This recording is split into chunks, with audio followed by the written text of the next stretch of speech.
So next move ahead, we're gonna talk about pornography, because why I have chosen this question. Why I wanna ask you question, because as a woman, as a girl, you must have different mindset, the way of thinking about pornography, and because our younger generation, like me and you and the guy who are very young, in this age, many guys they're fascinated about these things. So what your take on pornography? What do you see pornography? What do you see? Well, I think that many of the videos that are on internet show a different reality. So it's more make it for boys. So what happens that people, real boys, learn how to approach in a sexual way to girls um, by seeing those videos. Like it's the only resource that they have to know how to treat a girl when they are having that kind of intimacy. Yeah, So actually, what we see in the most of video, it's that normally there is not any kind of consent from the girl. yeah, The she never say yes. I want to do this, and they show me maybe a lot of violence. They show things that doesn't like doesn't have to like to girls. So it's another world and it's not real. And what is bad about that is that young boys take that as a resource. And I just heard some days ago about educational pornography. yeah. So yes, there are some videos in all this world that actually are trying to do a better job, you know, Yeah. and not in the way that I wanted to share with you how this work and how you can do it and actually explore yourself with your partner. So however, I just will really be how is it?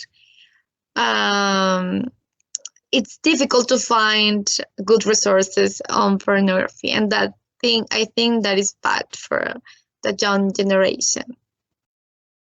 Oh, They great. can You will think that they can hit a girl, and she will like, yeah, there are horrible things there. Yeah, yeah. Okay, great. Okay, next question. How what means love for you? What means love for you? And how do you see love and pornography? How do you distinguish? Well, I think pornography is like a video that it's an industry, You have Yeah, an industry and you try to people try to get money from that. yeah. And well, but love it's not I cannot say that is related. I just see some people in pornography. You see some actors that are doing their job, trying to show like a little movie that is not real. No, Yeah, not at all. exactly. Yeah. So actually it's not how it happens in the real life. So in having a sexual relationship with someone, it's sharing yourself with that person. So I prefer to think that it's better to do it with someone you love. It's okay if you don't love them, but remember that you're showing yourself. You are showing yourself to someone, so you will share something with that person, and actually, that will mark you a little bit. Okay. So that is so precious that you cannot just I don't know. I think that it's better to choose with which person you're going to do that, because it's really something important, and you can be affected in many ways. You can get some disease or many things. Okay. Okay, just finish this topic. It's too much. Yeah. It's too much. Okay, let's come back to some personal question. Okay. No.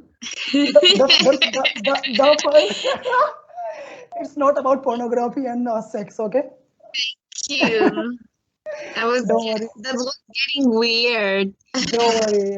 Yeah.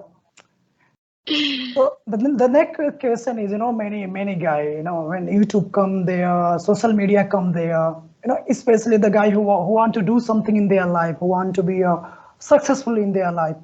They follow some people, they watch always some kind, in India, we have some motivational speaker. Even I watch them, and many guys, they watch them always every day. And they follow them, kind of blindly. So, do you have any kind of person in your life who motivates you, who just inspires you? Well, one day I heard something that is a good advice. You cannot accept comments or advices from people who is not trying what you are trying. Yeah. So they won't understand. So you have to take it carefully, Yeah. So what for me, I don't follow any kind of like a specific person. I like many traits of different people. I like Marqueson a lot in his research. Yeah. But I like another researcher that is in Amsterdam. He studied corruption, and yes, that I follow them. And but actually, that is in the academic way. In my personal life, who is my reference is my brother Andres, and he just showed me how to be resilient. He just showed me how to don't give up and give up. Sometimes, there's something that we are just not seeing anything else, and we said we have to do this and this and this, and maybe it's not good for you. You have to give up sometimes. There are some things that are not good for you, and you have to just let it go. So those things I learned from him. And actually, I don't know how he's keeping motivating me every day. He's always there. Yeah. I love a lot. I love him a lot. Okay, great. So my next question, it's about fear and phobia. Everybody has some fear in their life. So tell me about your biggest fear. I don't have any fear. I'm a strong woman. I don't need anything. Everything that actually, if I have to say about phobia, I hate and I am really afraid about the spiders, but I fight to them. I use something and I try to put it out. Sometimes, oh my God, this happens a lot. Sometimes they are watching you when you are getting dressed or when you are combing your hair. And you say like, oh my God, that animal is watching me. He wants to kill me. Actually, I love it. So I didn't see you, and I do another thing. And then when I come back, I don't see the spider. So we live together like a normal roommates. sometimes that spider behave like a boyfriend. Oh my God, I don't want many of them. I know I'm good with one.